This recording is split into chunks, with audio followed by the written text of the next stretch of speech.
အားလုံးမင်္ဂလာပါကျွန်တော်နာမည်ကျော်ပါကျွန်တော်လေးလာမှုပေါင်းများစွာလုပ်ခဲ့ပြီးနောက်မှာတော့မိတ်ဆွေတို့အတွက်လူတိုင်းလုပ်နိုင်မဲ့အလုပ်ကိုမိတ်ဆွေတို့စီကိုနောက်2ရက်နေရင် professional ကြနဲ့ presentation လာလုပ်ပြီးမှဖြစ်ပါတယ်လူတိုင်း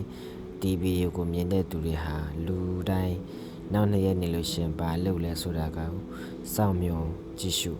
နိုင်ကြမှာပဲဖြစ်ပါတယ်ဥပမာအနေနဲ့ပြောရမယ်ဆိုလို့ရှင်တော့အဲ့ဒီအလုပ်ကိုလုပ်ကင်နိုင်တဲ့သူတွေဟာအသက်အရွယ်မရွေးလူမရွေးနေရာမရွေးမှလုပ်နိုင်မှာဖြစ်ပြီးတော့စူးစမ်းတဲ့လောက်အောင်မြင်မှာဖြစ်ပြီးတော့နည်းနည်းစူးစမ်းရင်နည်းနည်းပဲရမှာဖြစ်ပြီးများစူးစမ်းရင်များရမှာဖြစ်ပါတယ်အဲ့ဒီအလုပ်ကိုလူတိုင်းလုပ်နိုင်ပြီးတော့စလုပ်တဲ့သူတိုင်းအောင်မြင်မှုတွေရမှာဖြစ်ပြီးတော့ရှုံနဲ့နာစရာဘာတစ်ခုမှမရှိတာဖြစ်တဲ့အတွက်ကြောင့်မလို့အရင်နေမဟုတ်တဲ့ထဲကအရင်နေဆိုတဲ့ကျွန်တော်ရဲ့မန်တိုင်းကိုရှေ့ချပြီးမှစာဖွေခဲ့တဲ့အလုပ်တွေထဲကအလုပ်ဖြစ်တဲ့အတွက်ကြောင့်မလို့မိတ်ဆွေတွေအနေနဲ့ဘာပညာမှတတ်ဆရာမလို့ဒီလိုမိတ်ဆွေတွေနဲ့ဘာမှလည်းအခွင့်ဆိုင်စရာလည်းမလိုတဲ့အလုပ်တစ်ခုကိုမိတ်ဆွေတို့စေကိုမြန်ဆန်နဲ့